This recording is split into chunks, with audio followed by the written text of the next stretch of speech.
নমস্কার বন্ধুরা, আজকে কোনো ঘোরাঘুরির ভিডিও নয়। আজকে এসেছি ধান চাষের জমিতে।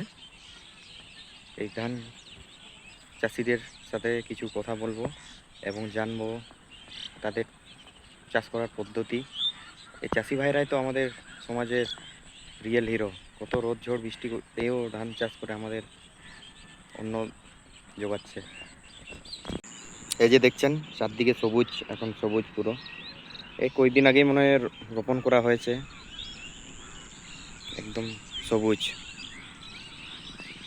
দেখতেও সুন্দর লাগছে, সবুজ। পরিবেশটাই আলাদা, পুরো মন মুগ্ধ করার মতো পরিবেশ।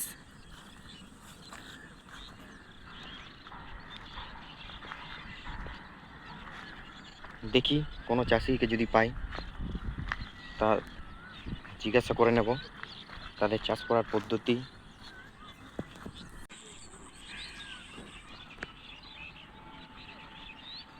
সব ফিরছে কাজ থেকে, সারাদিন কাজ করে এখন বাড়ি যাচ্ছে।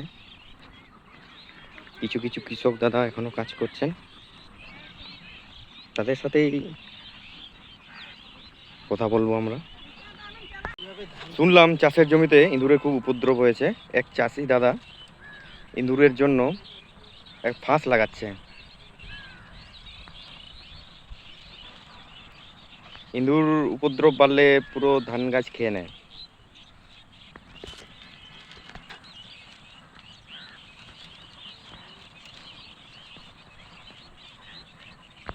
এই যে দেখছেন ফাঁকা হয়ে জায়গাটা, এখান দিয়ে ইঁদুর যাওয়া আসা করছে। এখানেই ফাঁসটা লাগানো হবে। খুব খতরনাক ফাঁস।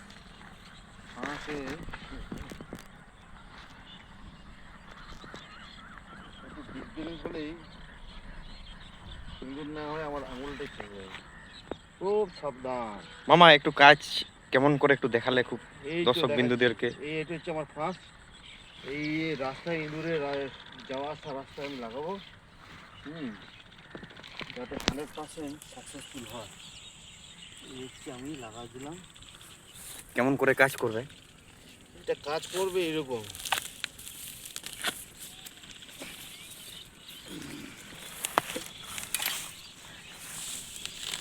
ওখানে হচ্ছে ইঁদুর এদিক দিয়ে আসবে, এদিক দিয়ে পা দেওয়ার সাথে সাথেই চালা ফতে বিশাল ডেঞ্জার ফাঁস তো, পুরো ডেঞ্জার পুরো ফাঁস। সেটা ইঁদুরও পুরো পালাতে পারবে সাবধানে না। লাগাতে হবে।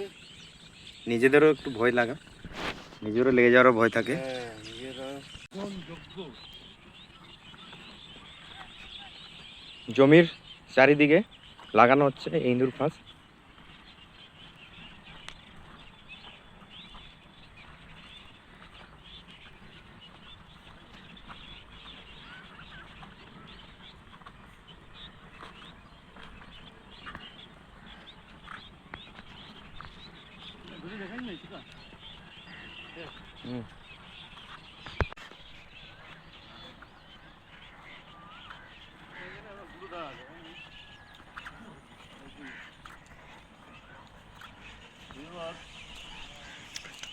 ইঁদুরের উপদ্রব সব জায়গাতেই।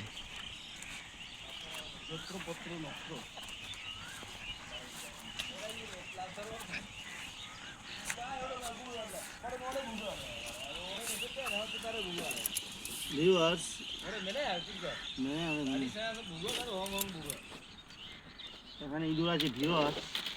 আমরা এখানে সাপ আছে না ইঁদুর আছে চেক করবো। চেক করে আমরা এখানে একটা ফাঁদ লাগাবো। মামা এবার কি চারা রোপণ করলেন জমিতে? এটা হচ্ছে বড় সিজনের ধান। এই ধানের নাম হচ্ছে বিধান সুরুচি। ও, কত মাসের ফলন এটা? এটা 120 দিন, হার্ডলি 115 থেকে 120 দিনের মধ্যে ধান পেকে যায়।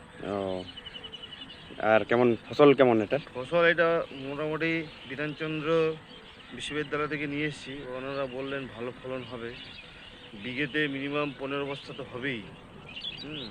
এবার দেখা যাক কি হয়। আর পোকামাকড়ের উপদ্রব কেমন এটাতে? পোকামাকড় এখন দেখা যাচ্ছে না পোকামাকড়, তো 35 দিনের মাথায় এটা মাজরা পোকা একটা স্প্রে করতেই হবে। হ্যাঁ, এই হচ্ছে ব্যাপার। আর পাতা মোড়ানো পোকা, মাজরা পোকা, ব্যাকটেরিয়াল, লিভ ব্লাইট, ফাঙ্গিসাইড, এগুলো 35 দিনের মাথায় একবার স্প্রে করতে হয়। ও, আর কি সার প্রয়োগ করলেন এবার? এটা শেষ চাষ করার সময় এটা দিয়েছি আমি, ডিএপি দিয়েছি, ইউরিয়া, পটাশ। আবার 15 দিনের মাথায় আবার সার দিয়েছি, ইউরিয়া, পটাশ, ফসফেট দিয়েছি। হুম। আবার 35 দিনের মাথায় আরেকবার সার দিতে হবে, দ্বিতীয় কিস্তি সার দিতে হবে, ইউরিয়া, পটাশ। তার সাথে জিঙ্ক দিতে হবে বিঘা প্রতি 1 কেজি। গাছের গ্রোথ তো হেভি দেখছি, খুব ভালো গ্রোথ করেছে। গাছের ভালো গ্রোথ। আবার দেখা যায় এখন তো বয়স হয়ে গেছে 28 দিন, চারা রোপণ করে 28 দিন হয়ে গেছে, গ্রোথ ভালো। এবার মাজরা পোকার স্প্রে করলেই গাছটা ভালো থাকবে। ধন্যবাদ।